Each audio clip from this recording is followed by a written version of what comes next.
जय जिनेन्द्र। Vardhman education and research institute में आप सभी का बहुत बहुत स्वागत है। परम पूज्य प्रीति सुधा जी महाराज साहब की सुशिष्या स्वाध्याय प्रेमी पूज्य श्री संयम प्रीति जी महाराज साहब जी एवं सौ शकुंतला जी चौड़िया, इनके मुखारविंद से हम सभी जन सीख रहे हैं तत्वार्थ सूत्र।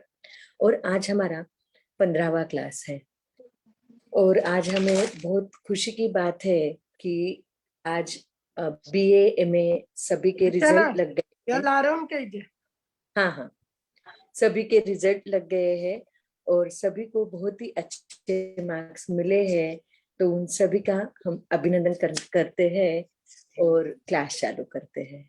संयम प्रीति जी महाराज साहब जी एक साथ मथेन वंदना में, भावपूर्वक मथेन वंदना में, श्रद्धा पूर्वक मथेन वंदना। बोले शांतिनाथ भगवान की जय, आचार्य भगवंत की जय।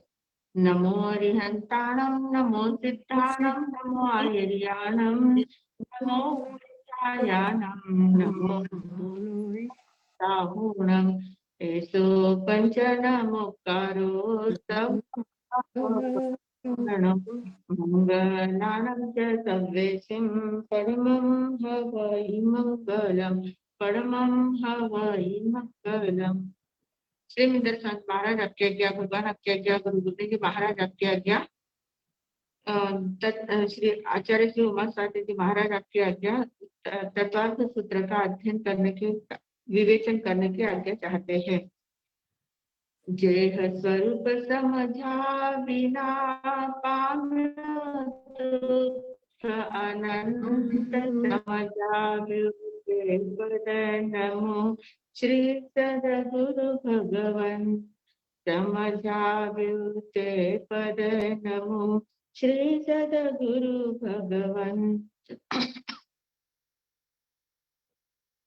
परम आदरणीय, परम वंदनीय, परम पूजनीय 24 तीर्थंकर भगवान, पंच परमेष्ठी भगवान तथा ज्ञानी ध्यानी जाति तपस्या ऊर्जा महापुरुषों के चरणों में भावपूर्वक वंदन। आराध्य गुरुदेव पूज्य श्री आचार्य भगवान तपसी जी महाराज साहब, पूज्य श्री माता जी महाराज साहब आदि समस्त ऊर्जा महापुरुषों के चरणों में भावपूर्वक वंदन।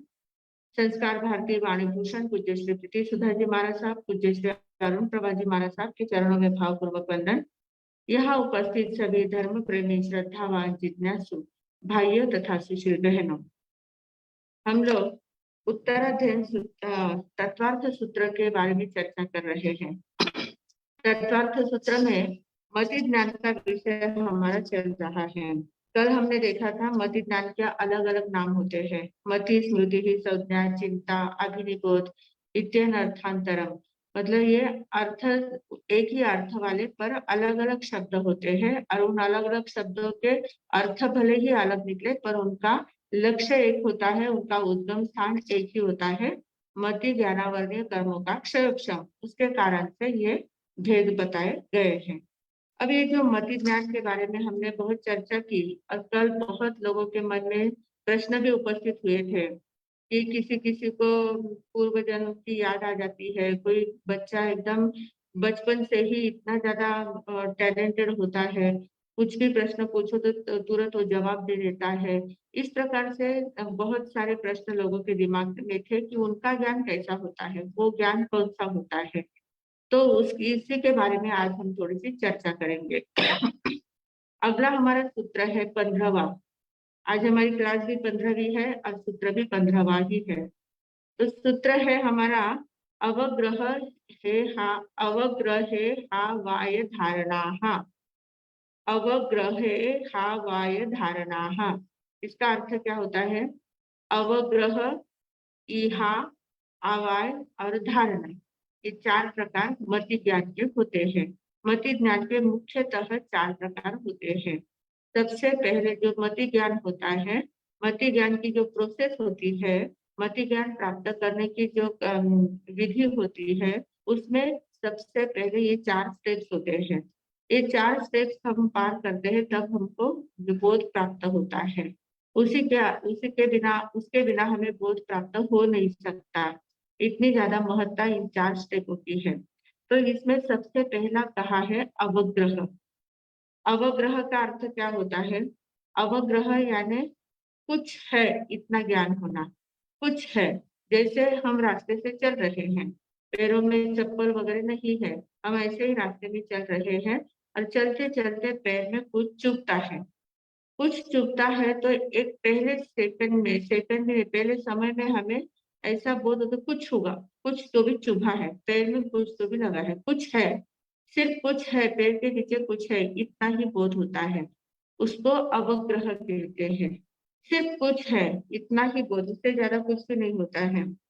तो ये अवग्रह मतलब सिर्फ अव्यक्त ज्ञान जिसको कहते हैं, कि जिसमें हम कुछ भी सोच नहीं सकते, कुछ बोल नहीं सकते, कुछ नहीं, सिर्फ कुछ है, इतना ही ज्ञान होता है, उसको अवग्रह कहते हैं। फिर उसके आगे क्या है, ये मन में शंका उत्पन्न होती है। जो चूहा है वो क्या है, कांच है या पत्थर है, या और कांटा है, क्या है, कुछ तो भी है, पर क्या है, क्या है, ये चिंतन चालू हो जाता है। फिर ऑप्शंस हमारे सामने आते हैं, और ये ऑप्शंस जब आते हैं सामने, तब हम एक निर्णय की ओर जाते हैं कि हाँ, इस प्रकार से चुभ रहा है, ये शायद कांटा होना चाहिए। तो मतलब कांच नहीं है और पत्थर भी नहीं है, ये कांटा होना चाहिए। तो इस प्रकार थोड़ा सा निश्चयात्मक की दृष्टि से हम सोचते हैं, उसमें कुछ विकल्प आते हैं, क्या है, ये विकल्प आता है। तो अब इसको कहते हैं ईहा। क्या है, इसको कहते हैं ईहा। ईहा, वह थोड़ा सा ईहा पोह होता है, थोड़ा सा चिंतन होता है। क्या है, इस प्रकार से उसमें दो तीन विकल्प आते हैं और विकल्पों को हम सामने रखते हैं, और विकल्पों को सामने रखकर उस पर चिंतन करते हैं कि किस प्रकार से मुझे चुभा है, तो ये क्या होना चाहिए। इस प्रकार थोड़ा सा चिंतन वहां होता है, उसको ईहा कहते हैं। ईहा। अब क्या होता है, ईहा और संशय दो चीजें होती है। एक संशय होता है हमारे मन में, ये है या ये है, कांटा है या कांच है, ऐसा संशय मन में आता है। तो संशय और ईहा में थोड़ा सा अंतर होता है। ईहा में भी यही आता है कि कांच है या कांटा है या पत्थर है, ऐसा ईहा में भी विकल्प आते हैं और चिंतन शुरू होता है। और संशय में भी कांच है या कांटा है या पत्थर है, ये उसमें भी आता है। पर दोनों में अंतर क्या है, संशय और ईहा दोनों में फर्क होता है।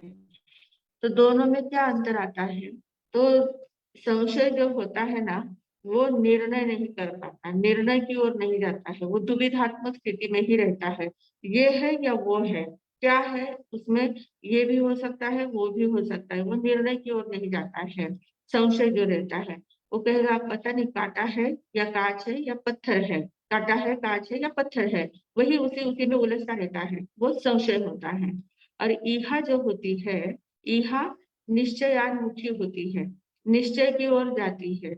मतलब उसमें विकल्प आते हैं, क्या है, ये कांटा है, कांच है या पत्थर है, तो हाँ, इस तरह से चुभा है, मतलब ये कांटा होना चाहिए। तो इस प्रकार वो निश्चय की ओर जाती है। ईहा में निश्चयात्मक स्थिति की ओर जाना होता है। ईहा एक निश्चय की ओर झुकती है, निर्णय की ओर झुकती जाती है। मतलब उसका पलड़ा होता है कि नहीं, ये कांच नहीं हो सकता, ये पत्थर नहीं हो सकता, ये कांटा ही होना चाहिए। इस प्रकार से वो निश्चय की ओर जाती है, उसको ईहा कहते हैं। संशय में निश्चय नहीं हो पाता है, संशय में सिर्फ संशयात्मक स्थिति ही रहती है, दुविधात्मक स्थिति ही रहती है, उसमें निश्चय नहीं हो पाता है। और ईहा में निश्चय की ओर झुकती है ईहा, तो उसको कहते हैं ईहा। कि वो क्या है, ये चिंतन करता है, क्या है कि चिंतन को आगे वो निश्चय की ओर ले जाती है, उसको ईहा कहा जाता है। और फिर ईहा जिस निश्चय की ओर ले जाती है, फिर आगे आता है अवाय। अवाय क्या करता है, हाँ, इस प्रकार शुभा है ना, ये कांटा ही है, यह है, ये निश्चय करता है। पहले अवग्रह क्या कहता है, कुछ है, कुछ है, इतना ज्ञान अवग्रह का है, अव्यक्त ज्ञान होता है।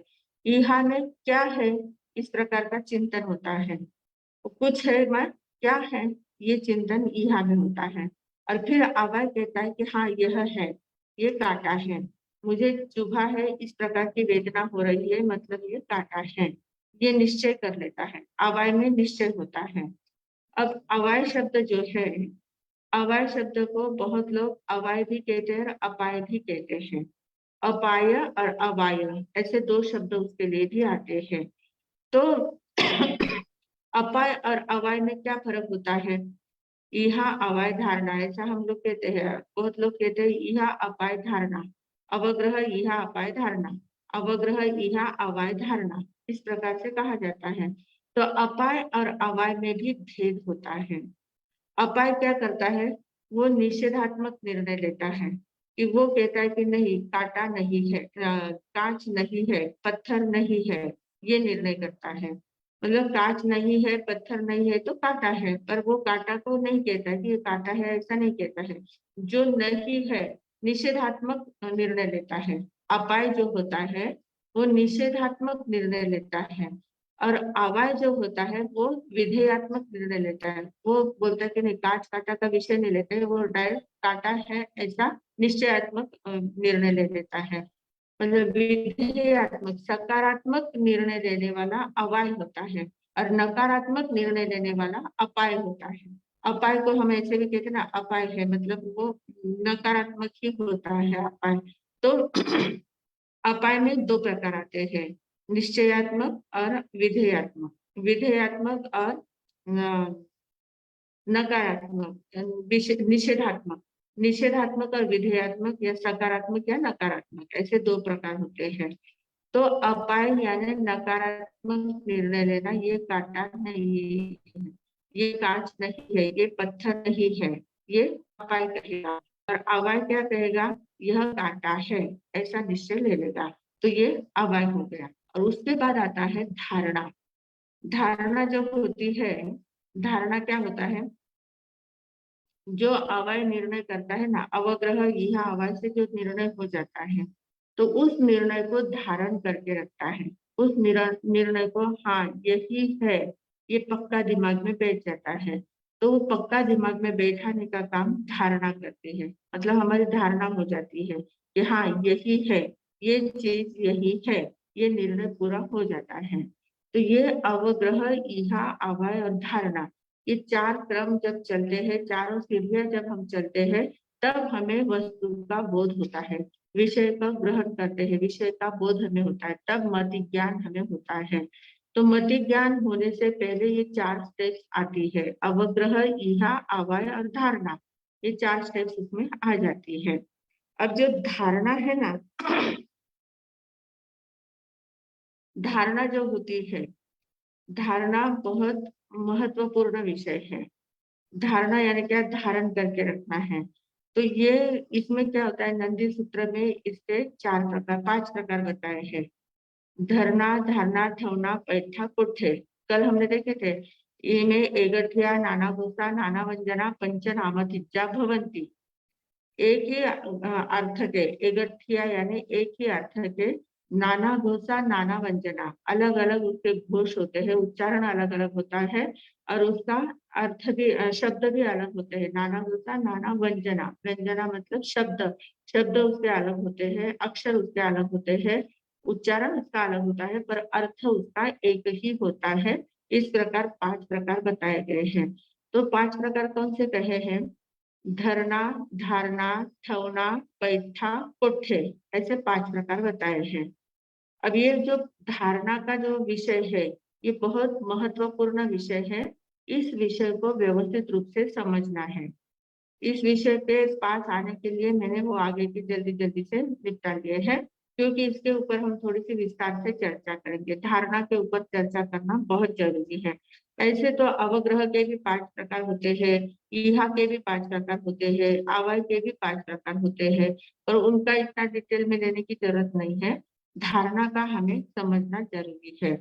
तो पहले एक क्रम ध्यान में रख लेना है।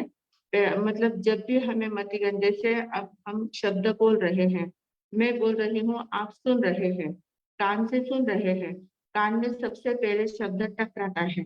शब्द टकराता है तो हमें कुछ आवाज आई, कुछ है, ऐसा पहले बोध होता है।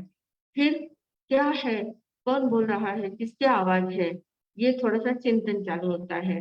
लेडीज की आवाज है या जेंट्स की आवाज है, मधुर आवाज है या कर्कश आवाज है, इस प्रकार का निर्णय, इहा में ऐसा संशय निर्माण होता है।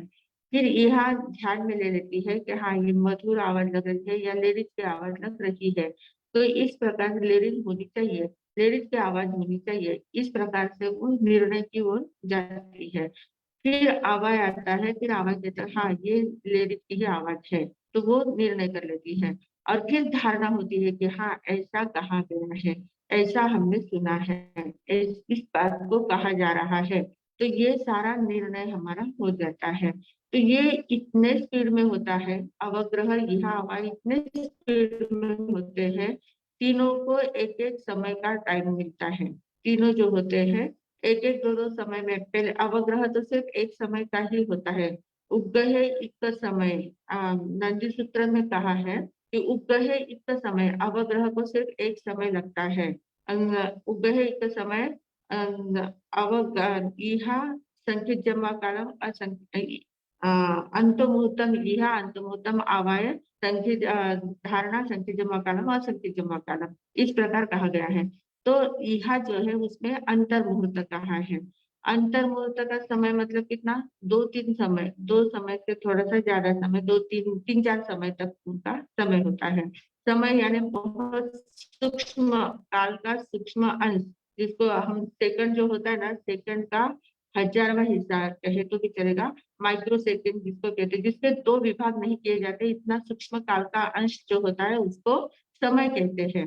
ऐसे एक समय में इहा होती है, अवग्रह होता है एक समय का, दो तीन समय में इहा हो जाती है, फिर तीन चार समय में अवय हो जाता है। और फिर वो जो धारणा होती है, अवय जो निश्चय करता है, उसकी जो धारणा होती है वो संख्यात काल असंख्यात काल तक चलता है। संकित जम कालम असंकित जम कालम, तो वो एक बार दिमाग में बात बैठ जाती है, वो संख्यात असंख्यात काल तक चलती रहती है।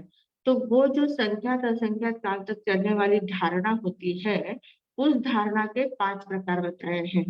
धरना, धारणा, ठवना, पैठा, कोठे, ऐसे 5 प्रकार उसके बताए हैं। तो अब इसमें क्या होता है, धरना जो होता है, धरना यानी क्या, हम लोग जैसे रास्ते में बाजार में से गुजर रहे हैं, बाजार में से हम चल रहे हैं, अब चलते चलते कितनी चीजें हमारी दृष्टि में आती है, इतनी चीज, इतनी इतने बड़े बड़े मॉल्स है, इतनी बड़ी बड़ी दुकानें होती है, इतने शॉप्स होते हैं, और इतने लोग इतने ज्यादा होते हैं, सब कुछ होता है, इतनी वस्तु और व्यक्तियों का भरमार होता है बाजारों में। तो वो सारा हम देखते चलते हैं।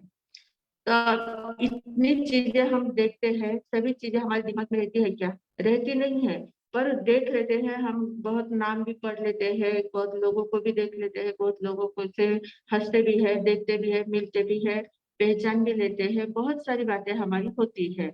तो वो सारी बातें होती है जब बाजार से चलते हैं, तो हमारा ध्यान सभी ओर रहता है, सभी दिमाग में बातें आती है कि इतनी चीजें बाजार में है, ये कपड़े का बाजार है, ये बर्तनों का बाजार है, ये जवेरी बाजार है, या इसका बाजार है, उसका बाजार है, और ये सारी इतने मॉल में इतनी इतनी चीजें हैं, वो सारा हमें दिखता है, वो दिखता है, उसकी धारणा होती है। अवग्रह इहा और धारणा अवय हो जाता है। अवय होने के बाद जब धारणा होती है ना, तो वो धारणा, हम इतनी सभी बातों को कंटिन्यू ध्यान में रखते हैं क्या, देखते हैं और वहीं पर छोड़ देते हैं, भूल जाते हैं, मतलब अंतर मुहूर्त तक ही रखते हैं। अंतर मुहूर्त मतलब थोड़ी देर तक हमारे ध्यान में रहती है वो बातें, और हम भूल जाते हैं, कितने लोगों को कितनी चीजों को देखा है, और बाद में आपको पूछा कि आपने बाजार में इस वस्तु को देखा था क्या, तो हमें याद नहीं रहता, हाँ देखा होगा, पता नहीं, ध्यान में नहीं है, मैं गया तो था वहां से, पर देखा होगा पर मुझे ध्यान में नहीं है, ऐसा हम कह देते हैं। मतलब इसको धरना कहते हैं। धरना या जो होती है वो बहुत थोड़े समय तक दिमाग में रहती है। जो अवय से हम निश्चय तो कर लेते हैं कि ये अमुक वस्तु है, पर उस वस्तु को टिकने नहीं देते, दिमाग में टिकती नहीं है, थोड़ी देर तक वो आती है और चली जाती है, दिमाग में थोड़ी देर तक वो विषय रहता है, चला जाता है। दिन भर में कितने विषय हमारे होते हैं, कितने कितने लोग हमें मिलते हैं, कितने लोगों कितनी बातें हम करते हैं, सब कुछ करते हैं। अभी इतना जो बोला जाता है, घंटे भर हम सुनते हैं, तो घंटे भर जितना सुनते हैं उतना पूरा दिमाग में रहता है क्या, एक एक शब्द दिमाग में नहीं रहता है। बहुत बातें हम तुरंत सुनते हैं, समझकर छोड़ देते हैं, सुनते समझते छोड़ देते हैं। इतना क्या, बोलने वाला जो होता है, जैसे मैं बोल रही हूँ, और बाद में अगर मैंने मेरी रिकॉर्डिंग भी सुनी तो मुझे ध्यान में नहीं आएगा, अरे बाप रे इतना मैं बोली थी क्या, ये शब्द मैंने कहे थे क्या, ऐसा इस विषय पर इतना वर्णन हुआ था क्या। इस प्रकार मुझे ही आश्चर्य होता है कि इतनी बातें मेरे मुंह से निकल गई पर मुझे ध्यान में नहीं आया। तो ऐसी बहुत सारी बातें होती है कि जो हम ग्रहण करते हैं और छोड़ देते हैं, ग्रहण करते हैं छोड़ देते हैं, उसको कहते हैं धरना। वो धारणा होती है कि जो अंतर्मुहूर्त तक ही रहता है। अंतर्मुहूर्त मतलब एक आध 2 सेकंड, 5-10 सेकंड या 1 मिनट, ज्यादा से ज्यादा 5-10 मिनट तक। तो ये इतने देर तक जो बातें हमारे दिमाग में रहती है उसको और बाद में भूल जाते हैं, उसको कहते हैं धारणा। फिर आती है धारणा। धारणा के ही 5 भेद है, पर उसमें सबसे पहला आता है धारणा, यानी वो एकदम थोड़े समय तक रहती है, छूट जाती है। बाद में आता है धारणा। धारणा जो होती है ना, धारणा कुछ काल तक टिकती है। मतलब कोई व्यक्ति हमें मिला है या बाजार में एक आध चीज हमने देखी है, वो हमें पसंद आई है, तो थोड़े दिन तक हमारे दिमाग में वो बात रहती है कि हाँ मुझे वो चीज लेनी है, और वो उस बाजार में उस दुकान में मिलती है, वो बहुत अच्छी चीज है। या कोई व्यक्ति मिला था तो उसके साथ हमने बात करी थी, तो वो बात थोड़े थोड़े दिनों तक दिमाग में रहती है, हाँ हम मिले थे, बात करी थी, थोड़े दिन तक रहती है। और फिर बहुत दिनों बाद अगर पूछा कि आप हमें वहां मिले थे, हाँ हाँ मिले थे क्या, हाँ ध्यान में नहीं, भूल गए। तो भूल जाते हैं, थोड़े दिनों के बाद भूलते हैं, तुरंत नहीं भूलते हैं, पर थोड़े दिनों के बाद, 1-2 साल में वो भूल जाते हैं। तो उसको धारणा कहते हैं। धारणा थोड़े ज्यादा समय तक रहती है, धारणा बहुत अंतर्मुहूर्त तक थोड़े समय तक रहती है धारणा। और धारणा जो होती है वो थोड़े ज्यादा समय तक रहती है। थोड़े ज्यादा मतलब 1 साल 2 साल तक वो टिकती है, उसको धारणा कहते हैं। जैसे हम पढ़ाई करते हैं, अभी क्लास ले रहे हैं, तो क्लास की बातें जो होती है, तो क्या क्लास तक बहुत, जब तक क्लास चलते रहते हैं वो बातें हमारे दिमाग में घूमती रहती है। और फिर थोड़े दिन होने के बाद भूल जाते हैं। जैसे हमने पहले नंदी सूत्र सीखा था और उत्तराध्ययन सूत्र के कुछ अध्ययन किए थे, तो वो क्लासेस चल रहे थे, उस समय उसमें इतने डूब गए थे, बहुत बातें दिमाग में आ गई थी। पर आज वापस ये बातें रिपीट हो रही है तो किसी को याद आ रहा है, किसी को याद भी नहीं आ रहा है। वो बातें, हाँ ये विषय हमने वहां सीखा था, ऐसा किसी किसी को थोड़ा सा याद आ जाता है, किसी किसी को बिल्कुल भी याद नहीं आता है। तो ये धारणा थोड़े दिनों तक रहती है और बाद में वो बात भूल जाती है, तो उसको कहते हैं धारणा। धारण करके रखते हैं पर थोड़े दिनों के लिए, क्योंकि दिमाग में कितने विषय आते रहते हैं। मति ज्ञान का विषय कंटिन्यू चालू है, कंटिन्यू कुछ ना कुछ ज्ञान हमें होता ही रहता है। पांचों इंद्रियों के विषय, मन के विषय, कंटिन्यू ज्ञान चालू रहता है। अगर एक ही विषय को हमने पकड़ के रखा है तो फिर दूसरा विषय उसमें प्रवेश नहीं कर पाता है, क्योंकि हमारी बुद्धि जो है वो एक समय में एक ही विषय पर चिंतन मनन कर सकती है, एक ही बात को याद रख सकती है। तो फिर इतनी बातों को याद रखना, इतनी बातों का बराबर संभाल के रखना बहुत मुश्किल हो जाता है। तो भूलने की आदत इसी के कारण से हमें होती है। तो कुछ बातें ध्यान में रखिए, फिर दिमाग थोड़ा सा खाली हो जाता है, भूल जाते हैं, विस्मृति में चली जाती है, और फिर वो बातें जब वापस प्रसंग आता है तब कभी याद आती है। तो विस्मृति में जाने का हमारा हमें हमें आदत होती है। तो ये होती है धारणा, जो थोड़े दिनों तक रहती है, थोड़े वर्ष 2 वर्ष तक, 4-5 वर्ष तक भी रह सकती है। तो इतनी देर तक रहती है, बाद में वो भूल जाते हैं, उसको धारणा कहते हैं। फिर आगे आती है थवना। थवना का अर्थ होता है स्थापना, स्थापना करना। कुछ कुछ बातें ऐसी होती है कि जिसको हम हृदय में स्थापना कर लेते हैं, जो बातें हमें बराबर ध्यान में आ गई है, और ध्यान में आने के बाद वो हमारे गले उतर जाती है। बहुत सारी बातें गले उतर, हम बोलते हैं ना गले उतर गए उसकी वो बात। गले उतर जाना मतलब क्या है, हृदय में स्थापना करना, उस बात की हृदय में स्थापना कर ली है। अब एक बार हृदय में स्थापित बात कर ली है तो वो बहुत दिनों तक रहती है दिमाग में। किसी के बारे में मतलब कोई शास्त्र पढ़ा है या कोई प्रतिक्रमण जैसे याद किया है, तो उसको हमने स्थापना कर ली है, हमारे हृदय में स्थापना कर ली है। कुछ सूत्र याद किए हैं, उसकी स्थापना कर ली है, या स्कूल में कुछ सीखे हैं, पढ़ रहे हैं, तो उन बातों को हम स्थापना कर लेते हैं। जैसे जो लोग डिग्री कोर्स वगैरह करते हैं, तो वो जो जो विषय पढ़ते हैं तो उन विषयों में कुछ कुछ बातों की स्थापना अपने हृदय में कर लेते हैं। और फिर वो स्थापना उनकी जैसे ही वे जॉब वगैरह करते हैं तो वहाँ उन बातों का उनको रियलाइज होता है, वो बातें उनको याद आती है, उसी के अनुसार वो आगे का काम करते जाते हैं। तो ये स्थापना होती है।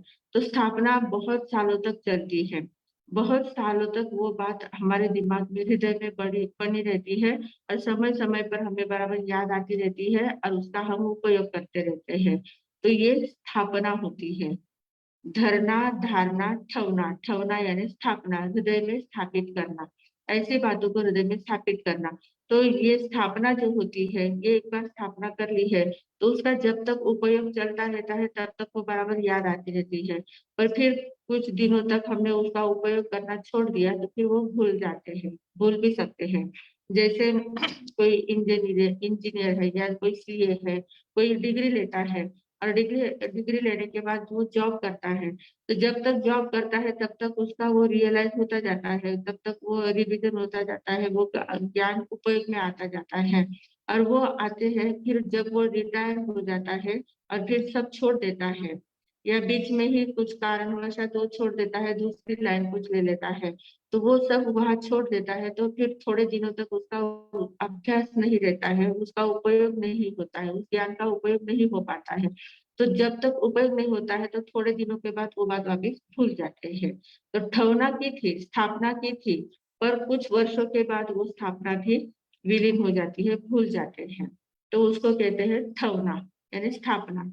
तो जब तक उसका उपयोग होता है तब तक वो बराबर याद आती रहती है, और उपयोग एक बार भूल गए तो फिर छोड़ दिया उपयोग करना तो फिर थोड़े दिनों के बाद वो भुलाई जाती है, उसको स्थापना कहते हैं। उसके बाद आता है पैठा। पैठा यानी प्रतिष्ठा।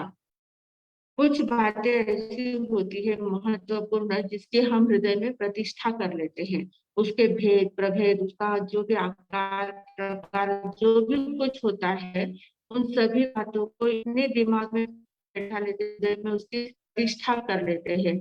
जैसे मंदिर में भगवान के मूर्ति की प्रतिष्ठा करते हैं ना, वैसे हृदय में उन बातों की, उस ज्ञान की प्रतिष्ठा कर ले, और वो प्रतिष्ठा किया हुआ जो ज्ञान होता है वो पूरे जन्म तक, मृत्यु नहीं आती तब तक वो याद रहता है। एक बार वो प्रतिष्ठा में चला गया, प्रतिष्ठा उसकी कर ली है, तो प्रतिष्ठा करने के बाद आजीवन उस बात की याद रहती है, वो बात भुलाई नहीं जाती है। बराबर समय समय पर उस बात की याद बराबर आती रहती है, उस बात को हम भूल नहीं पाते हैं, तो उसको कहते हैं प्रतिष्ठा। जैसे घर हमारा परिवार होता है, परिवार में माँ बाप वगैरह होते हैं या कोई रिश्तेदार होते हैं, भाई बहन होते हैं, पति पत्नी होते हैं, बच्चे होते हैं, ऐसे बहुत सारे जो निकटस्थ अपने परिवार वाले होते हैं, उनकी हमारे हृदय में प्रतिष्ठा हो जाती है। उनको हम पूरी जिंदगी भर भूल नहीं सकते, जिंदगी भर आजीवन उनका स्मरण हमें रहता है कि ये हमारे अमुक व्यक्ति है, ये इसके साथ हमारा ये रिश्ता है, इसके साथ मेरा ऐसा व्यवहार है। तो ये बातें हमारे हमें याद नहीं करना पड़ता है, उसकी प्रतिष्ठा हो जाती है, हृदय में प्रतिष्ठा हो जाती है, और वो प्रतिष्ठा हमारी जिंदगी भर चलती रहती है, आजीवन वो प्रतिष्ठा रहती है। मृत्यु के बाद मात्र भूल जाते हैं, मृत्यु के बाद वो याद नहीं रहता है, वो भूल जाते हैं, तो वो प्रतिष्ठा उसको कहते हैं, आजीवन तक रहती है। धरना है वो अंतर मुहूर्त तक रहती है, थोड़े समय तक, मतलब 5-10 से मिनट तक वो रहती है, उसको धरना कहते हैं।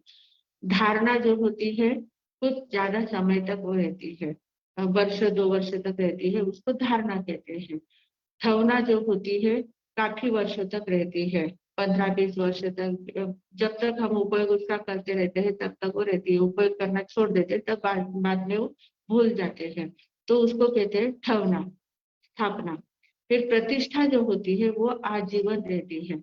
एक बार प्रतिष्ठा हो गई हृदय में कि वो प्रतिष्ठित जो व्यक्ति है या वस्तु है, जो भी चीजें है जिसकी प्रतिष्ठा हमारे हृदय में हो जाती है, वो आजीवन साथ में रहती है, वो आजीवन बराबर स्मरण में रहती है। जब जब भी उसके साथ हमारा संयोग आता है, वो बात बराबर याद आ ही जाती है, तो उसको कहते हैं प्रतिष्ठा। उसके बाद आता है कुट्ठ। धरना, धारणा, ठवना, बैठा, कुट्ठे। कुट्ठे यानी क्या? कोष्ठ। कोष्ठ में हमारी बात, कुछ कुछ बातें ऐसी होती है जो कोष्ठ में चली जाती है। हृदय के अंदर 3 कप्पे होते हैं, हमारे हृदय के अंदर 3 कप्पे होते हैं। एक थोड़ा सा ऊपरी स्तर वाला होता है, दूसरा मध्यम स्तर वाला होता है, तीसरा एकदम आंतरिक कप्पा होता है। तो ऊपर वाला होता है वहां सिर्फ छवना होती है, मध्य वाला जो होता है वह प्रतिष्ठा होती है, और उसके अंदर वाला कप्पा होता है वह कोष्ठे, कोष्ठ कहते हैं। कोष्ठ मतलब क्या, जैसे हम कोष्ठागार में कुछ चीजें रखते हैं, कोठे में कोठा हमारा होता है, कोष्ठ होता है, वहां हम कुछ चीजें ऐसी रखती है जो वहां सुरक्षित रहती है, तिजोरी वगैरह होती है या ऐसा कुछ। कोष्ठ मतलब पूरा ढका हुआ एकदम व्यवस्थित संभाल के रखने वाली चीज, तो उसको कोष्ठ कहते हैं। ऐसे कोष्ठ में कुछ कुछ बातें हमारी चली जाती है। तो उसमें क्या जाता है, कुछ हम जैसे ज्ञान कुछ पढ़ रहे हैं, तो ज्ञान की कुछ कुछ बातें ऐसी होती है कि जो हमारे कोष्ठ में चली जाती है। कुछ बातें हमारे इतने दिमाग में बैठ जाती है, इतना बराबर उसका ध्यान में आ जाता है, उसका अर्थ ध्यान में आ जाता है, उसका विश्लेषण बराबर ध्यान में आ जाता है, उसका मर्म ध्यान में आ जाता है, और वो सारी बातें हमारे कोष्ठ में चली जाती है। और एक बार कोष्ठ में बात चली जाती है तो वो वापस निकलती नहीं है, वो बात वहीं पर बराबर बनी रहती है। फिर जिस समय उसका समय आता है उस समय बराबर वो बात याद आ जाती है। जब इसलिए हम ये कोष्ठ वाली जो बात होती है, कोष्ठ में जो भी चीजें हमारी चली जाती है वो चीजें अगले भाव में भी याद आती है। जाति स्मरण ज्ञान जिसको कहते हैं ना, कि कोई व्यक्ति छोटा बच्चा होता है, और छोटा बच्चा जो छोटे 7 साल तक के बच्चे होते हैं ना, हमारे महाराज साहब हमेशा कहते हैं, बड़े महाराज साहब जो है प्रीति सुधा जी महाराज साहब, अपने प्रवचनों में भी बहुत बार कहते रहते हैं कि जब बच्चे जब तक 7 साल के नहीं होते हैं तब तक उनको बहुत ज्यादा संभालना जरूरी होता है। उनको उस समय तक पूर्व भव स्मरण हो सकता है, पूर्व भव की याद उनको आ सकती है। कुछ उनके सामने ऐसा प्रसंग बना कि तुरंत उनको पूर्व भव की स्मृति हो जाती है, तो वो एकदम से कुछ कुछ बोलने लग जाता है कि ये तो मेरा घर नहीं है, मेरा घर तो वहां था, मैं वहां पर ऐसा पढ़ रहा था, वहां मेरे ऐसा पूरा परिवार है, ऐसा ऐसा पूरा वो बोलने लग जाता है। ऐसा एकदम से उसको स्मरण आ जाता है। तो ये जो बातें उसको स्मरण में आ जाती है उसको बोलते हैं वो कोष्ठ में गई हुई बातें थी, पहले भाव में उसके कोष्ठ में चली गई थी वो बातें, और वो बातें यहाँ खुल जाती है। तो उसको जाति स्मरण ज्ञान कहते हैं। ऐसे जाति स्मरण के उदाहरण तो बहुत आते हैं, पर हमारे साथ प्रत्यक्ष बना हुआ प्रसंग है बड़े माता साहब उनका धुलिया में चातुर्मास था 1979 में, धुलिया में चातुर्मास था। और वहाँ गांव के बाहर नदी के किनारे बहुत बड़ा मंडप बंधा हुआ था, क्योंकि बड़े माता साहब के प्रवचनों में बड़े बड़े मंडप का ही काम होता, स्थानकों में उनके प्रवचन होते ही नहीं थे, इतने लोग आते थे कि बड़े मंडप ही बांधने पड़ते थे। तो गांव के बाहर बहुत बड़ा प्रांगण था, और वो कुछ गेस्ट हाउस था बड़ा, और वहां पर उनका पेंडाल बंधा हुआ था। तो स्थानक में गांव में रहते थे और व्याख्यान के लिए वहां प्रवचन देने के लिए वहां पर जाना पड़ता था। नहीं, महाराज साहब वहीं पर रहते थे और गांव के लोग वहां पर प्रवचन के लिए आते थे। तो एक बार क्या हो गया, एक बहन अपने पोते को लेकर आ रही थी, छोटा सा पोता था, 3-4 साल का पोता था, और वो लोग उस रास्ते से बराबर वहां मंडप की ओर आ रहे थे, प्रवचन सभा की ओर आ रहे थे। तो वो जो बच्चा रास्ते में उनको क्या था, एक छोटा सा मंदिर लग रहा था, किसी हनुमान जी का था या शंकर जी का, शिव जी का कोई मंदिर था, छोटा सा मंदिर था, और मंदिर के पास एक घर था, ऐसा वहां का वातावरण था, रोड के किनार पर ही था। तो वो बच्चे को लेकर वो दादी सा आ रहे थे। तो वो बच्चा जो था उसने उस मंदिर को देखा, वो छोटा सा मंदिर था, और मंदिर को देखा और वो जोर जोर से चिल्लाने लगा, दादी साहब ये मेरा घर है, ये देखो ये मेरा मंदिर है, ये मेरा घर है, मैं यहाँ पर रहता हूँ, देखो मेरी पत्नी वहां है, मेरे बच्चे वहां है, मैं यहाँ का हूँ, मैं यहाँ पूजा करता था, मैं यहाँ का हूँ, ये मेरा घर है, ऐसा वो बोल बड़बड़ाने लग गया। तो वो जो बहन थी वो बहुत घबरा गई कि ऐसा क्या चिल्ला रहा है, उसको वो जल्दी जल्दी से आगे लेके गई, और आगे ले जाकर उसके दिमाग से, उस बच्चे के दिमाग से वो बात जा ही नहीं रही थी, वो बार बार बोल रहा था कि यही मेरा घर है, यही मेरा मंदिर है, मैं यहाँ पर ही था। और फिर उसने महाराज साहब के पास उसको लाया, व्याख्यान वगैरह हुआ, और फिर वो महाराज साहब से मिली, और उसने कहा कि देखो महाराज साहब हम आ रहे थे अभी, तो ये बच्चा इस प्रकार से बोल रहा है, और मेरा तो दिमाग ही काम नहीं कर रहा कि ऐसा क्यों क्या बोल रहा है, ऐसा क्यों बक रहा है। तो महाराज साहब ने कहा कि नहीं, वो बक नहीं रहा है, वो सही बात कह रहा है, उसको कुछ याद आ रहा होगा। तो फिर महाराज साहब ने वापिस उसको पूछा कि बेटा तुम्हें क्या याद आ रहा है, क्या है वो मंदिर किसका है? तो उस बच्चे ने तुरंत फटाफट बातें बता दी कि वो उस मंदिर का मैं पुजारी था, मेरी पत्नी वहां है, मेरे बच्चे वहां पर है, सब कुछ है वहाँ। तो फिर महाराज साहब ने पूछा कि तुम पुजारी थे वहां के, तो फिर तुम्हारी मृत्यु कैसे हुई, वहां से तुम कैसे गए, कहाँ गए थे तुम, अभी बच्चे के रूप में कैसे आ गए हो? तो उस लड़के ने कहा कि मैं यहाँ पूजा के लिए कुछ सामान लाने जा रहा था, और जाते जाते रास्ते में मुझे गाड़ी ने धक्का दिया, मेरा एक्सीडेंट हुआ और मैं वहां पर मरा हूँ, और फिर मेरा यहाँ पर जन्म हुआ है इनके घर में। तो एकदम से ऐसा उन्होंने उसने बोला। तो फिर महाराज साहब ने उस बहन को कहा, और जो दो चार लोग भी जो थे संघ वाले, उनको कहा कि आप लोग वहां पर जाओ और वहां पर सब तपास करो कि ऐसा ऐसा कुछ हुआ है क्या उनके यहाँ। तो फिर वो लोग वहां पर गए और वहां पूछा, तो बोले हाँ, 4-5 साल पहले हमारे बाबूजी के ऐसे ऐसे ऐसा एक्सीडेंट हुआ था और वो यहाँ पर चले गए हैं, और वो पुजारी थे, मंदिर की पूजा करते थे। सब कुछ जैसा इस बच्चे ने कहा था वही बातें सब उन्होंने बताई थी। फिर उनका नाम वगैरह सब कुछ उस बच्चे ने बता दिया था। तो फिर इस प्रकार उसको पूरा याद आ गया। तो ये बात क्यों याद आ गई? उसके कोष्ठ में बात बैठी थी, मंदिर, मंदिर की पूजा, भगवान, सब रोज की करने वाली वो क्रिया, वो सारी बातें उसके कोष्ठ में ऐसे बैठ गई थी कि जैसे ही वो सामने मंदिर दिखा तो उसको सारी बातें याद आने लग गई। तो इस प्रकार ये कोष्ठ वाली बात जो होती है वो हमें जाति स्मरण ज्ञान कराती है। इसलिए कुछ बातें ऐसी होती है जिनको हमें कोष्ठ में बैठा लेना चाहिए। जो अच्छी अच्छी बातें होती है, जो ज्ञान की बातें होती है, जो हमारे काम की बातें होती है, उनको हमें कोष्ठ में बैठा लेना है। अब आप पूछोगे कि कोष्ठ में कैसे बैठाना है? कोष्ठ में ऐसे बैठाना है कि जो बात हमें पसंद आती है उसी का स्मरण करना है, उसी का चिंतन करना है, उसी बात में हमें रमते रहना है, उसी बात में जीना है। ऐसा करते करते वो दिमाग में, हृदय में एकदम कोष्ठ कोष्ठ के अंदर चली जाती है वो बात। बहुत ज्यादा उसी गहराई से चिंतन करते रहे, मनन करते रहे, तो वो बात हमारी गोष्ठ में चली जा सकती है। तो ऐसे ही जो छोटे बच्चे होते हैं उनको फटाफट फटाफट याद आता है, बहुत सारा बोलते हैं। कितने लोग तो कितने गांव के नाम फटाफट बताते हैं, कौन से गांव की कौन सी कैपिटल है वो फटाफट बोल देते हैं, कौन से देश की कौन सी कैपिटल है। फिर वेदों की ऋचाएं पढ़ते हैं, फिर शास्त्रों के स्वाध्याय भी बहुत लोग पढ़ते जाते हैं, बोलते जाते हैं बच्चे लोग। इतना उनको फटाफट थोड़ा सा उनको टच किया कि वो फटाफट आगे का बोल देते हैं। तो ये बातें सब उनकी कोष्ठ में गई हुई बातें होती है, इसलिए वो यहाँ पर उदय में आती है और आने के बाद तुरंत तुरंत वे वैसा वैसा बोलने लग जाते हैं।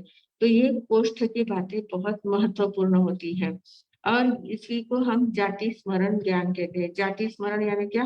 पूर्व जाति का, पूर्व भव का स्मरण होना। पूर्व भव में हम कौन थे, कहाँ थे, कैसे थे, क्या क्या करते थे, कैसी कैसी पढ़ाई करते थे, क्या क्या क्या हुआ था, वो सारी बातें याद आ जाती है।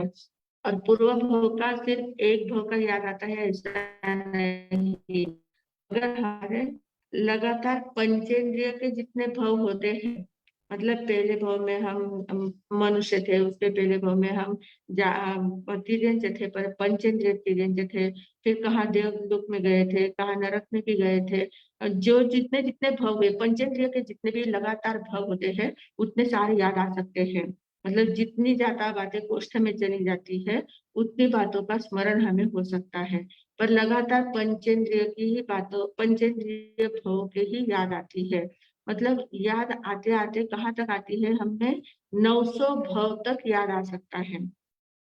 900 भव अगर हमारे लगातार पंचेंद्रिय के हुए हैं, बीच में अगर चौरेंद्रिय तेंद्रिय अगर हो गए तो फिर भूल जाता, फिर वहां कट हो जाता है, वहां स्मृति का पटल कट हो जाता है। सिर्फ पंचेंद्रिय के कंटिन्यू जितने भी भव होते हैं उतने भव को हम याद कर सकते हैं, उतने भव हमें याद आ सकते हैं। क्यों पंचेंद्रिय के ही क्यों आते हैं? क्योंकि पंचेंद्रिय वाले लोगों को मन होता है, सन्नी पंचेंद्रिय जो होते हैं उनको मन होता है, और मन होने के कारण से वो जो मति ज्ञान के द्वारा जो भी ज्ञान प्राप्त करते हैं उसको कोष्ठ में रख सकते हैं।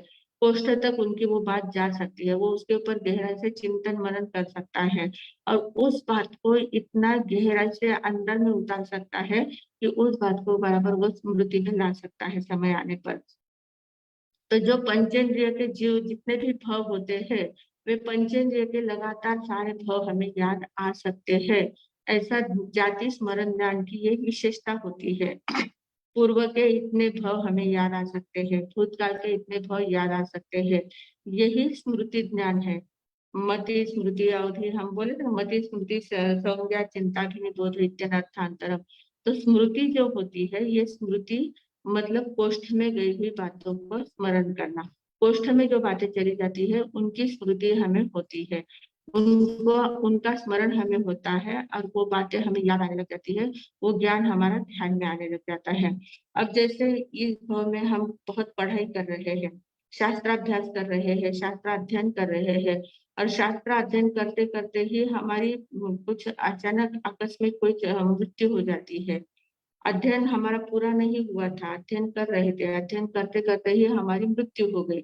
तो यहाँ मृत्यु हो गई है और हम अगले भाव में वापस मनुष्य के ही भाव में अगर चले गए हैं, तो मनुष्य के भाव में हमारा जन्म होता है और जन्म होने के बाद बचपन में ही हमें इतना इंटरेस्ट आता है, कोई भी धर्म ध्यान की बात करते हैं तो हम ध्यान देकर सुनते हैं, उस बात में इंटरेस्ट आने लग जाता है। हमें बोलना नहीं आता, लिखना नहीं आता है, पर उन बातों में रस आने लग जाता है और वो रस इतना ज्यादा आता है कि उसी बात में हम रमते रहते हैं, उसी बात को सीखने का प्रयास करते जाते हैं और फिर थोड़ा सा लिखना पढ़ना आ जाता है, थोड़ी समझ आ जाती है तो फटाफट उसी में हम लगे रहते हैं।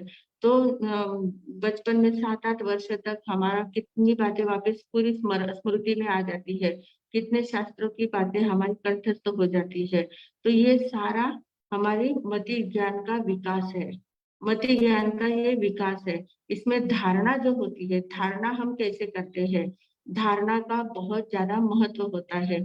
जो बातें हम ग्रहण करते हैं उसको मन वचन काया की एकाग्रता से जितना ग्रहण करते हैं वो हमारी ठवना पैठा कुठे में जाता है।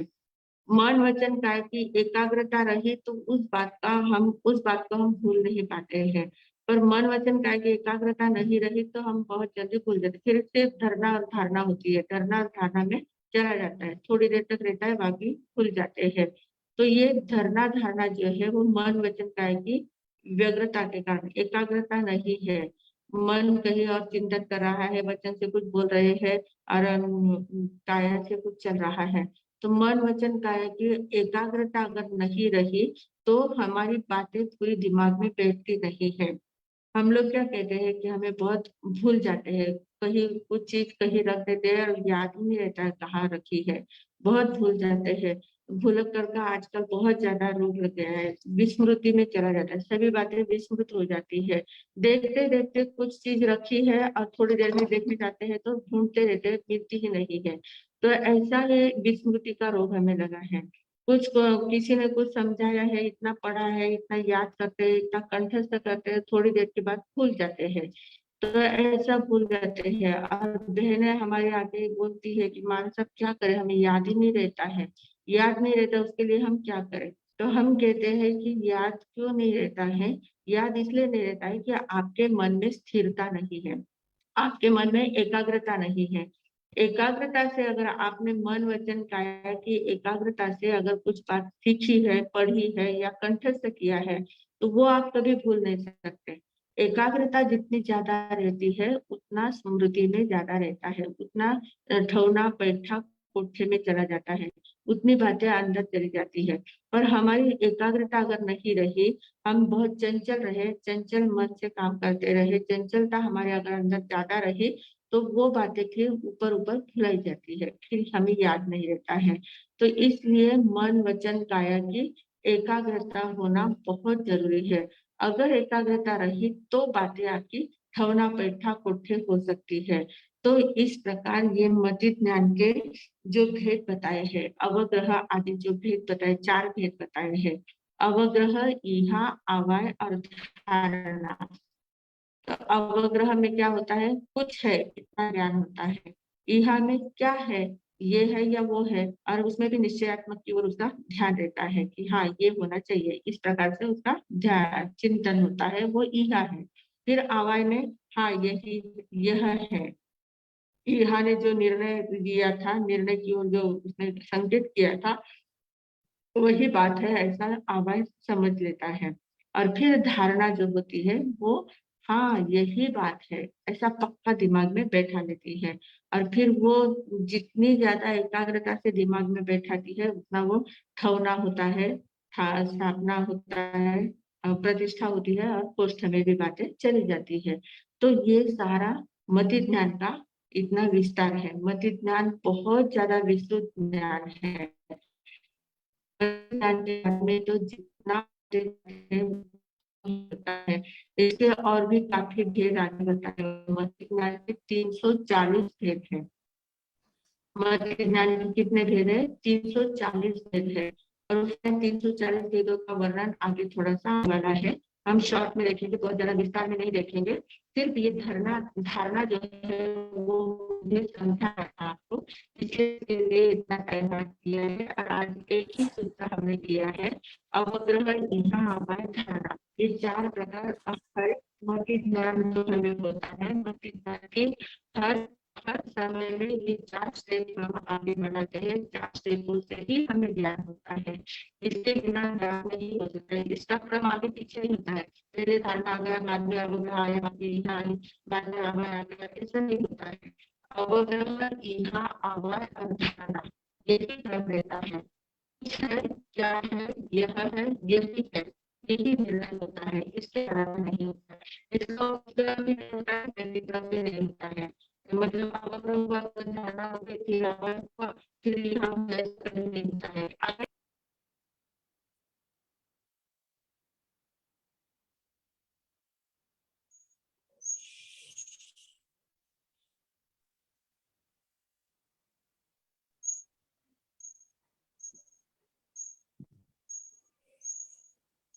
आवाज आ रही है? आ रही है, आ रही। हमारा समय भी है। हाँ, बीच में नेट का प्रॉब्लम आ गया था, डिस्कनेक्ट हो गया था। तो इस प्रकार ये अ, इसी क्रम से होता है। अवग्रह, ईहा, अवय और इसी क्रम से मति है। तो ये मति ज्ञान के मुख्य 4 भेद है, अवग्रह, ईहा, अवय, धारणा। फिर आगे इसके और भेद होने वाले हैं, जो हम कल अगले क्लास में अवसर आने पर देखेंगे। आज इतना ही बोलकर मैं विराम देती हूँ। ओम शांति।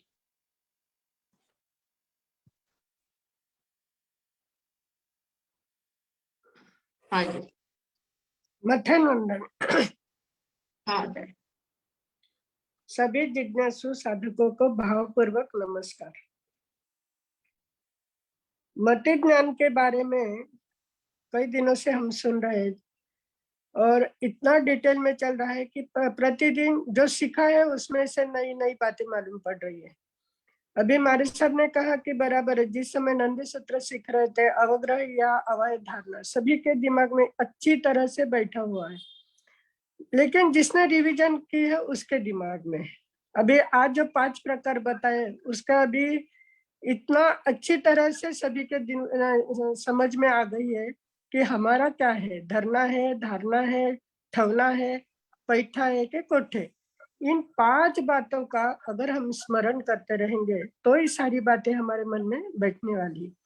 अभी अवग्रह, ईहा, अवय, धारणा प्रतिदिन प्रतिक्षण हमारे साथ होता है। किसी की आवाज आई तुरंत हम बोलते हैं कुछ है, क्या है, यही है और यही है। ऐसे 4 बातें हमारी होती है। आवाज सुनकर एकदम लगता है कि इसकी आवाज है क्या उसकी है। कुछ भी सुनते हैं, कुछ भी देखते हैं तो पूरा तुरंत मन में क्या आता है, अवग्रह, ईहा, अवय, धारणा, ये 4 बातें होती रहती। अभी ये सीखने के बाद पता चला, इतनी अनायास होती है कि उस पर हमें कभी चिंतन ही नहीं करते हैं। ये सारी बातें हमारे साथ होती है, लेकिन अभी हमारे साहब ने जब बताया है उसका जब हमने अर्थ सुना है, अर्थ सुनने के बाद हमें लगता है सही में कुछ भी हो पहले मन में 4 प्रश्न उभरते ही है। उस 4 प्रश्नों के आधार पर ही वो क्षणिक होते हैं, ऐसा टिकता वगैरह नहीं कि एक समय यानी सेकंड का 1000वां भाग बोला तो एकदम सूक्ष्म समय, लेकिन होती है सारी बातें। तो धरना, धारणा, ठेवना, पैठा, कोठे, यानी जो हम धारण करते हैं, अवग्रह यह अवय धारणा के। आज वो अवय का एक अर्थ बताए अपाय। अपाय यानी निषेधात्मक, नकारात्मक निर्णय होता है, और अवय का अर्थ क्या होता है? सकारात्मक, यानी विधेयात्मक, जो सही है उसका हम क्या कर लेते हैं? निर्णय लेते हैं। क्योंकि अवग्रह क्या करता है? क्या है यह कहती कुछ है, लेकिन विकल्प रहते हैं उसके मन में, और विकल्प को हम क्या करते हैं? यह जो देखते हैं उस पर जो दृष्टि होती है, और निश्चयात्मक दृष्टि से वो विकल्प आते हैं, और विकल्प से जो चिंतन होता है उसी से अवाई होती है कि यही है, और यही है, यह है, अवाय करता है, और धारणा क्या है? यही है। ये चार बातें जो होती है, अभी इन चार बातों की बहुत सारे मन में प्रश्न थे। कल सभी ने पूछा था कि ऐसी पूर्व जन्म की बातें याद आ जाती है, कुछ ऐसा ये मिल जाता है, आगे क्या होने वाला है यह भी समझता है, तो किसके कारण से होता है? तो आज सभी के दिमाग में ये सारी बातें शायद क्लियर हो गई कि 5 बातें कैसी है: धरना, धारणा, ठेवना, पैठा, कोटे। ये 5 शब्द एकदम अच्छी तरह से याद कर लेना। धरना यानी क्या? क्षणिक है। धारणा कुछ समय तक टिकती है, 10 मिनट, 15 मिनट, लेकिन अवाई जो होती है वो काफी समय तक टिकती रहती है। क्योंकि हम घूमने जाते हैं, वहां से आने के बाद वहां का सारा वर्णन करते हैं कि वहां हम गए थे, ऐसा था वैसा था। किसके कारण हुआ ये सारा अवाई के कारण होता है। तो धरना, धारणा, अवय, ये तो बातें धरना, धारणा, ठेवना यानी स्थापित कर लिया है हमने कि देख के आए, और देखने के बाद कई दिनों तक, कई साल तक दिमाग में रहता है, और काफी समय के बाद भूल भी जाते हैं। लेकिन जो धरना, धारणा, ठेवना, तो पैठा जो होते हैं, जिसको हम प्रतिष्ठित कर लेते हैं कि वो बातें हमारे मर्म में चली जाती है। तो कितने सालों के बाद भी अगर पूछा, जब तक उसका उपयोग चलता है, तो बातें हमारे क्या होती मन में रहती है। लेकिन जो कोठे हैं, अभी हृदय के 3 कप्पे बताए, एक ऊपर का, एक मध्यम और एक अंतर का। ऊपर वाली बात कप्पे में कई बातें कई दिनों तक रहती है, मध्यम में कई सालों तक रहती है, लेकिन जो अंतर का कप्पा है वहां पर आजीवन या अगले जन्म तक उस बातें हमारे साथ में चलती, कोष्ठ में गई हुई बातें अगले जन्म तक साथ में रहती है। और ऐसे उदाहरण हमने बहुत सारे देखे हैं कि इतने छोटे छोटे बच्चे, 4 साल के बच्चे पूरा भक्तमर बोल के बताते हैं, कोई शास्त्र का पठन करके बताते हैं, कितना सारा हम देखते हैं, सुनते भी हैं। तब लगता है कि पूर्व जन्म की इनकी साधना है। अनायास मुंह से निकल जाता है कि ये पूर्व जन्म में कुछ साधना करके आए तभी इतने बोल रहे हैं। तो जो साधना, इसलिए तो कोष्ठ में जाने के लिए मन, वचन, काया की एकाग्रता होनी चाहिए। जब हम आध्यात्मिक जगत में अभी हमारा एक यात्रा चल रही है, आध्यात्मिक जगत की यात्रा चल रही है, कितनी सारी बातें हम सुन रहे हैं, लेकिन सुनना और छोड़ना नहीं है, सुनकर उसको कोष्ठ तक पहुंचाना है। थोड़े दिन ध्यान में रखेंगे। अभी हमारे साहब ने बताया कि नंदी सूत्र हो चुका है, कई बातें किसी के दिमाग से चली गई, किसी किसी के ध्यान में कि हमारे साहब जब बोलने लगे तो ये बातें, हाँ है, ये तो हमने सुना है। तो क्या हो गई? प्रति पैठा हो गई, प्रतिष्ठित हो गई है। लेकिन कोष्ठ में जाने के लिए उसका हमेशा चिंतन मनन करते रहेंगे, यानी मन, वचन, काया की एकाग्रता से जो बात हम ग्रहण करेंगे वो आजीवन तो रहेगी रहेगी, अगले जन्म तक भी हमारे साथ चलेगी। तो यही क्या है? इसकी विशेषता है, और इसी के कारण हमारा मति ज्ञान खुलता है। और मति ज्ञान का ही अगला रूप है जाति स्मरण ज्ञान, कि जिसको पूर्व भव की बातें याद आती है। अभी उसका उदाहरण भी दिया था कि कितने छोटे बच्चों को कहाँ कैसा रहता था, कौन था, क्या करता था, सारी बातें याद आ जाती। किसके कारण आया है? जाति स्मरण के कारण आता है। हमारे मन में जो अभी 5 ज्ञान हमने सीखे हैं, मति ज्ञान, श्रुति ज्ञान, अवधि ज्ञान, मनोपर्याय ज्ञान, केवल ज्ञान, तो कुछ भी ऐसा लगा तो हम बोलते हैं अरे अवधि ज्ञान, कुत्ते को भी अवधि ज्ञान होता है क्या? ऐसा प्रश्न हम पूछते हैं। क्यों? क्योंकि अवधि ज्ञान आपको समझा है कि अवधि ज्ञान से रूपी पदार्थों को देखते हैं, जानते हैं, इसलिए आपके मन में ये प्रश्न आता है। मनोपर्याय, किसके मन की बातें जान ली, तो लगता है अरे मनोपरिज्ञान हो गया।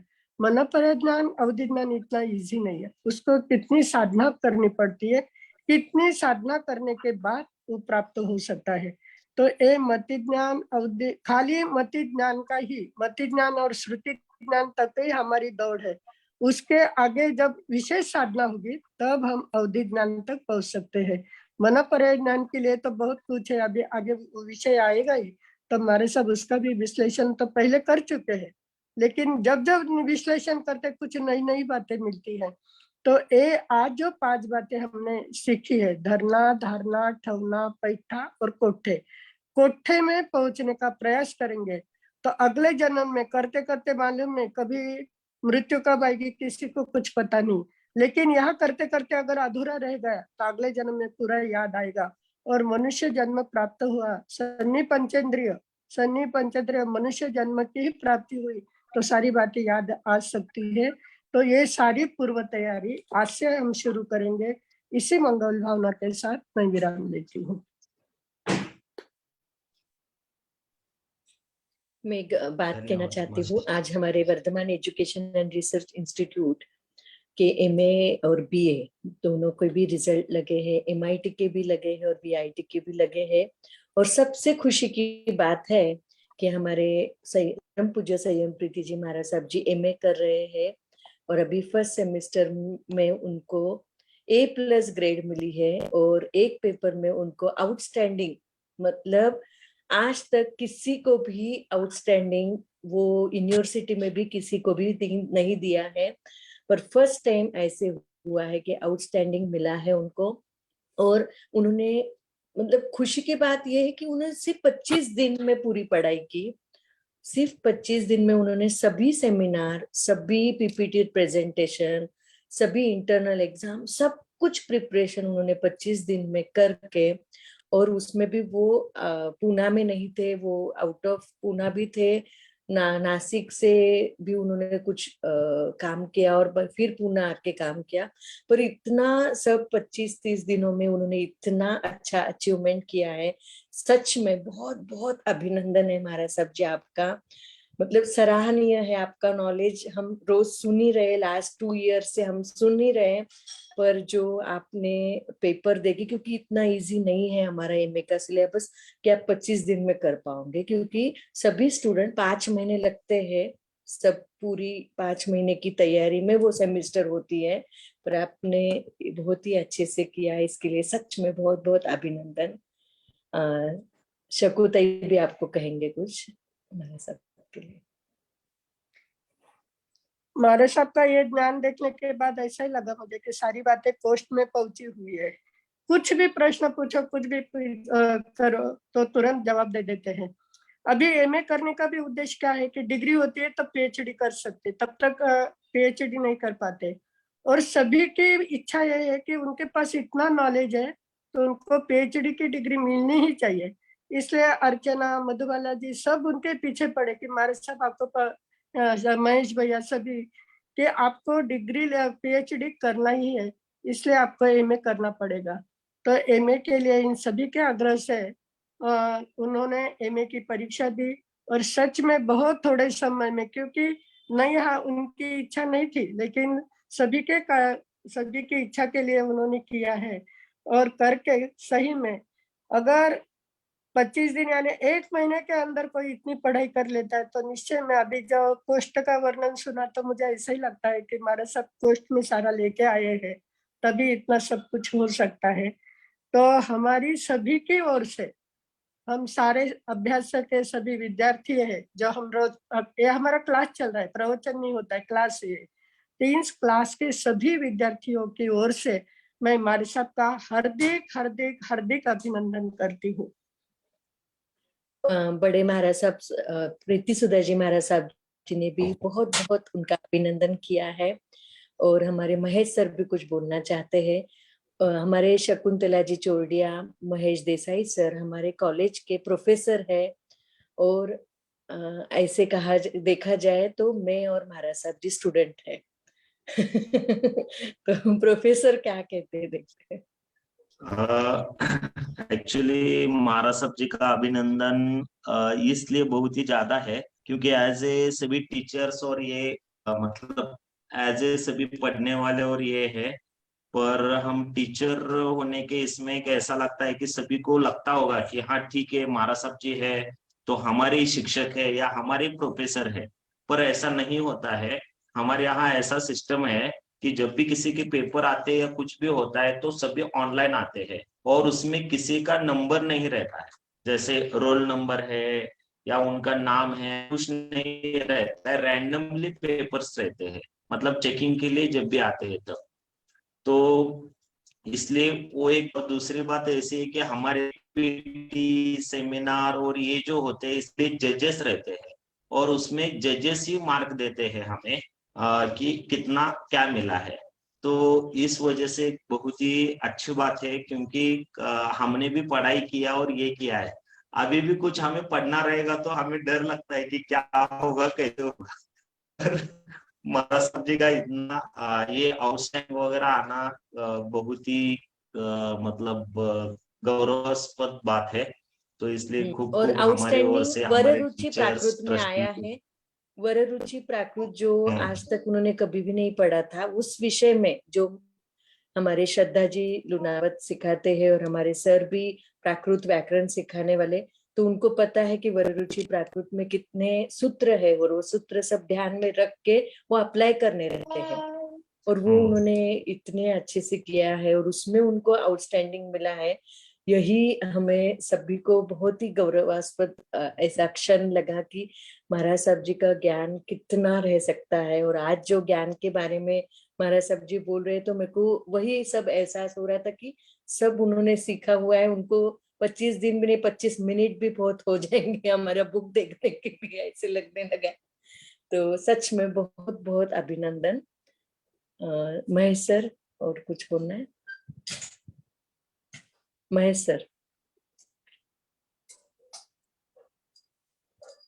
हाँ, तो और वररुचि और हेमचंद्र व्याकरण वो भी मैंने पढ़ा है।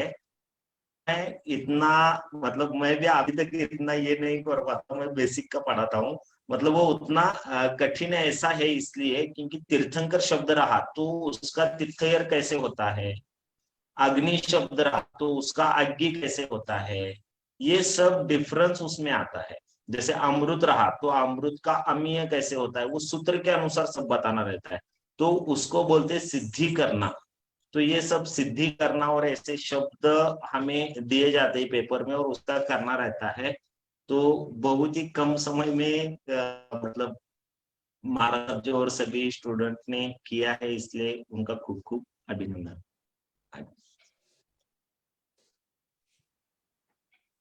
चलेगा, क्वेश्चन आंसर्स लेते हैं। हाँ, अब्दुल्ला जी बाप।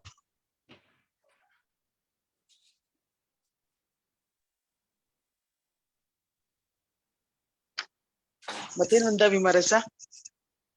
मरसा, मुझे अवाई और अपाई में फर्क समझ नहीं आया।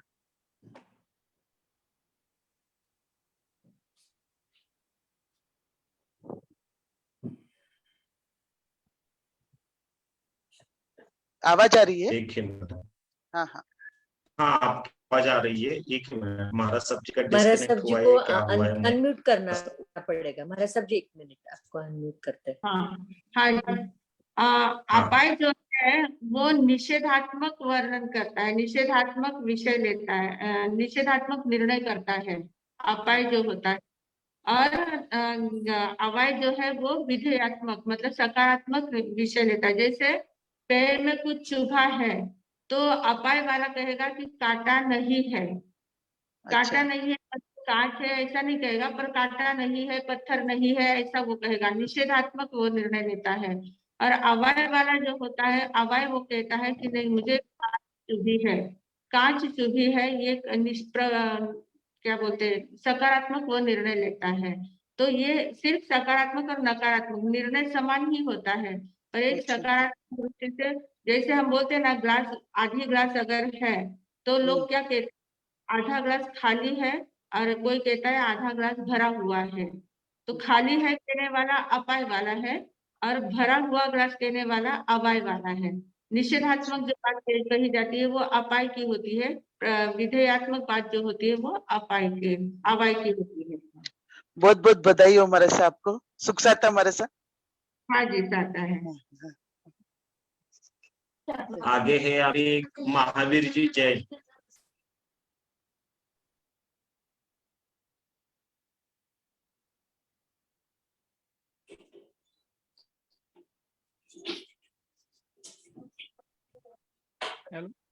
मत्थे नोंदे मार साहब जी। हाँ जी, धन्यवाद। और सब जी, एक जो आपने जो बताई एकाग्रता बढ़ाने के लिए सरल सा रास्ता कौन सा अपनाना चाहिए? क्या पढ़ना? जो भी अपन ध्यान आदि बोलो, ये भी उसके लिए एकाग्रता गंध प्रयास तो काफी करते, पर एकाग्रता नहीं बढ़ पाती, तो उसके लिए अपन कोई सरल सा हल बताइए आप। एकाग्रता लाना यही सरलता है। बहुत ज्यादा हम चिंतन मनन करते हैं ना, उसमें हमें सोचना है कि कौन से बात को कितना महत्व देना है। विचार हमारे दिमाग में आते हैं ना, हमारा मन चंचल रहता है, कुछ कुछ विचार आते रहते हैं, तो हमें थोड़ा सा आत्मनिरीक्षण करने की आदत लगानी चाहिए कि अभी ये जो विषय मेरे दिमाग में आ रहा है, इसकी जरूरत है क्या, इसके बारे में इतना समय देने की जरूरत है क्या, ये बिना काम का विषय है, चला जाएगा, समय के अनुसार इसका वैल्यू कम हो जाएगी। तो उस विषय को गौन करते जाना, जो महत्वपूर्ण विषय रहता है उसी को प्राधान्यता देनी चाहिए, और फिर उसी के ऊपर चिंतन करते रहेंगे तो मन अपने आप एकाग्र हो सकता है।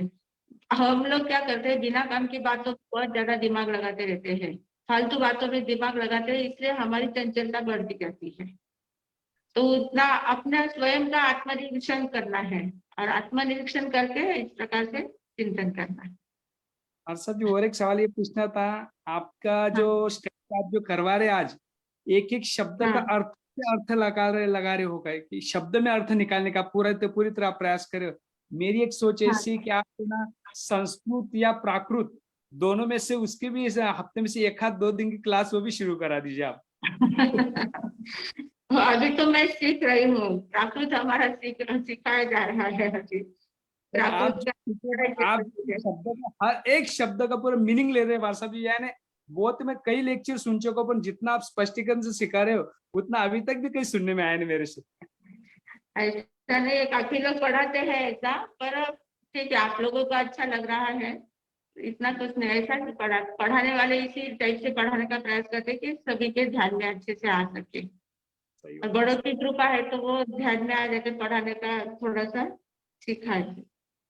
बड़े मास्टर जो है हमारे, उनका यही रहता है कि हम जो भी बात कहना चाहते हैं सामने वाले के पूरे दिमाग में बैठनी चाहिए। इस हिसाब से अगर हम कहते हैं तो फिर वो कहने का मतलब फायदा होता है, तो उस हिसाब से वैसा ही पढ़ाया गया हमें, इसलिए हम वैसा पढ़ाते हैं। बाकी ओके, हाँ, हाँ, आप कहाँ से बोल रहे हैं? मैं जलगांव बागपत से बोल रहा हूँ मार साहब जी।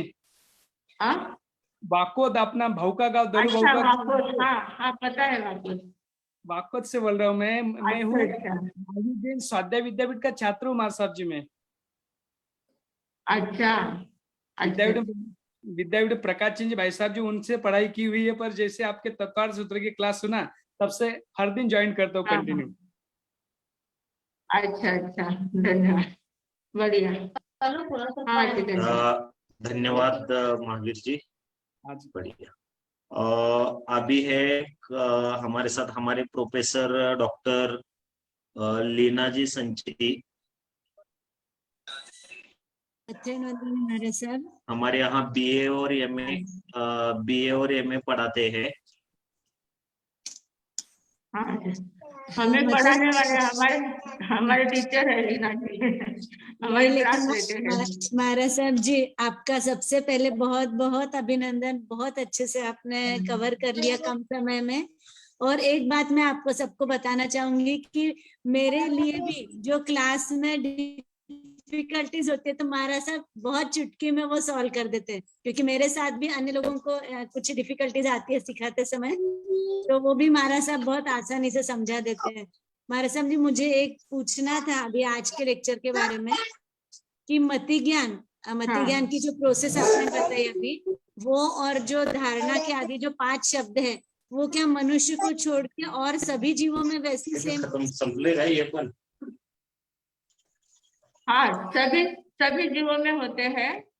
धरना, धारणा, ठहना, पैठा, कोठे सभी जीवों में होते हैं, पर मनुष्य में विशेष रूप से होते हैं क्योंकि मनुष्य विकासशील प्राणी है। उसमें चिंतन मनन की शक्ति ज्यादा होती है, तो मनुष्य बहुत चिंतन मनन कर सकता है, गहराई से चिंतन कर सकता है। उतना चिंतन न देव कर सकते हैं, न नारकी के जीव कर सकते हैं, न तिर्यंच कर सकते हैं। इसलिए वो मनुष्य में ज्यादा विशेषता है उसकी। और कोष्ठ मतलब बाकी मन सभी हो जीवों सकता में है क्या? कोष्ठ यानी मन भी हो सकता है क्या? मन के द्वारा ही कोष्ठ यानी हृदय के अंदर बात ऐसे दिमाग में पूरी बैठ जाती, मतलब आत्मा की तरफ ही वो चला जाता है, आध्यात्मिक पावर में ही वो आ जाता है। कोष्ठ मतलब अंदर में, अंतर के क्या बोलते हैं, अध्यवसाय तक वो बात चली जाती है। इतनी गहराई से अंदर में उतर जाती है कि अगले समय में बराबर वो याद आ जाता है। जब भी उसका वैसा वातावरण मिलता है तो वो तुरंत याद आ जाता है। ओके, धन्यवाद महाराज साहब, बहुत सुंदर। आप क्लास में भी छा जाते हो और यहाँ पर भी। ऐसा कुछ नहीं, आपके बड़प्पन है, पढ़ाने वाले तो आप हो। नहीं महाराज साहब, आप सब तरह से हमारे से बड़े हो और बहुत ज्ञानी हो। बहुत अच्छा, थैंक यू, धन्यवाद। हाँ। ओके हमारे लीना मैम जो है, लीना संचिति जी जो है, ये इतने परफेक्ट है, बराबर 2 बजे, मतलब 2 बजे उनकी क्लास शुरू हो जाती है और 2:45 बजे बराबर बंद कर देते हैं। और सभी जो टॉपिक है, जितना भी पोर्शन है उनका, इतना समय से पूरा करते हैं। समय पर प्रश्नोत्तर देंगे, प्रश्न भी समय पर देते हैं, पीपीटी लेना है तो समय पर, असाइनमेंट लेनी है तो सब में पहला नंबर इनका रहता है। बहुत मुझे इतना अच्छा लगता है ना, इनका पढ़ाना बहुत अच्छा लगता है। और मेरा 1 मिनट देता हूँ मैं उनको बात करने वाले। हाँ हाँ, कुछ नहीं, महाराज साहब जी का बड़प्पन है जो मुझे पढ़ा रहे हैं, बाकी वैसे कुछ नहीं है। नहीं वैसे वो प्रॉन्ट है मैम, क्योंकि मैं ही लिंक रोज चालू करता हूँ 2 बजे। मुझे 1 ही मिनट लेट हुआ ना, 1 मिनट पहले फोन आ जाता है उनका, हाँ, तो तुरंत मैं समझ लेता हूँ कि पहले इनका क्लास चालू करता हूँ फिर बाकी के करता हूँ। हमें भी 1 मिनट भी लेट हो जाता है तो उनका शुरू हो जाता है तब तक। हाँ, ये हो गया। और दूसरी बात, ये आपका लेक्चर होने के बाद मेरा जो एंड होता है ना, तभी ये बराबर टाइम पे वहां ज्वाइन हो जाते हैं। मैं उनका 2 या 3 मिनट लेता हूँ वहां रोज। चलो आगे। आगे एक अंतिम अभी प्रेरणा जी जैन, अभी कल भी किए थे उन्होंने, अभी काफी समय हो गया है तभी भी ले रहे प्रेरणा जी जैन।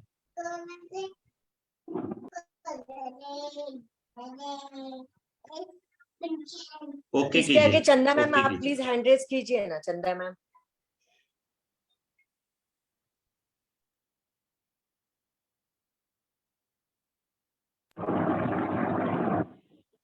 ಮತ್ತೇನಿದೆ ವಿವರಿಸ हाँ जी, आवाज आ रही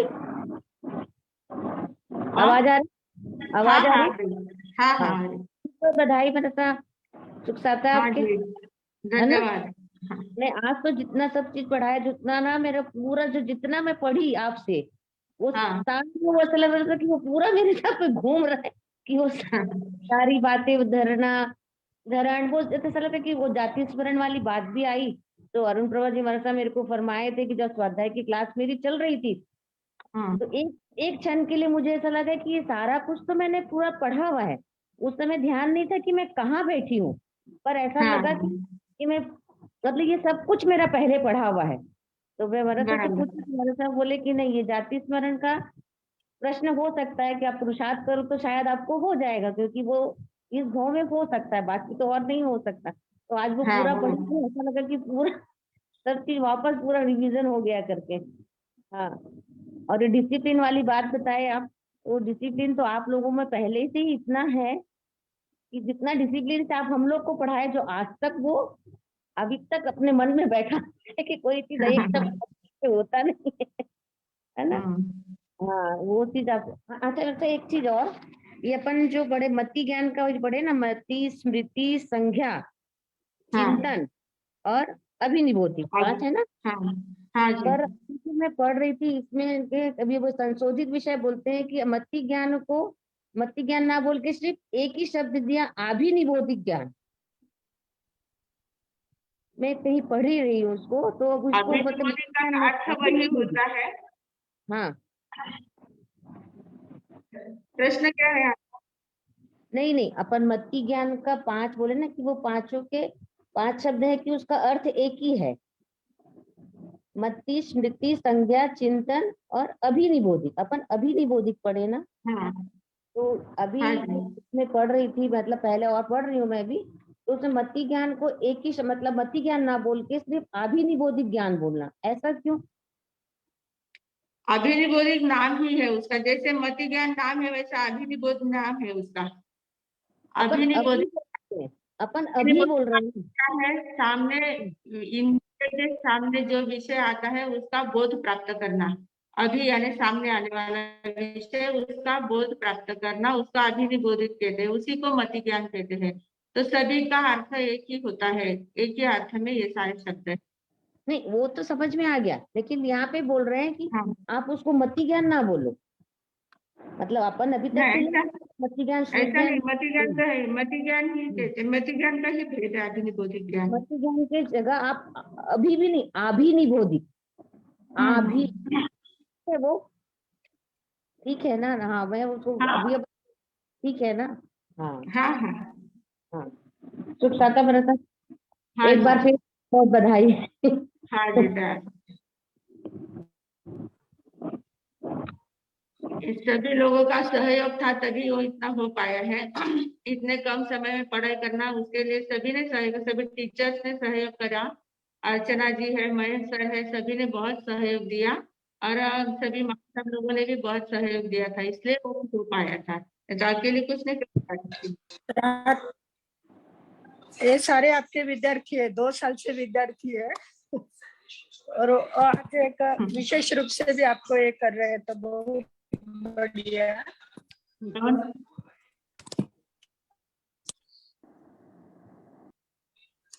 आप में से भी किसी को अगर प्रेरणा देनी है, किसी को आपको बीए एमए के लिए किसी को आपको सजेशन देना है कि आप कर सकते हो, तो please please Vardhman education and research institute को कांटेक्ट करें।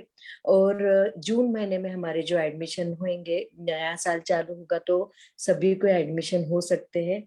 पर आज रिजल्ट लगा है, इसके लिए ये सब्जेक्ट पे आए हैं हम, और हमारा सब्जेक्ट को फिर से एक बार Vardhaman education and research institute की तरफ से बहुत बहुत अभिनंदन और बहुत बहुत कॉन्ग्रेचुलेशंस आपको।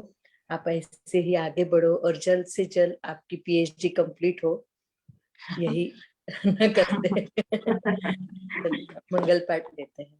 हाँ जी।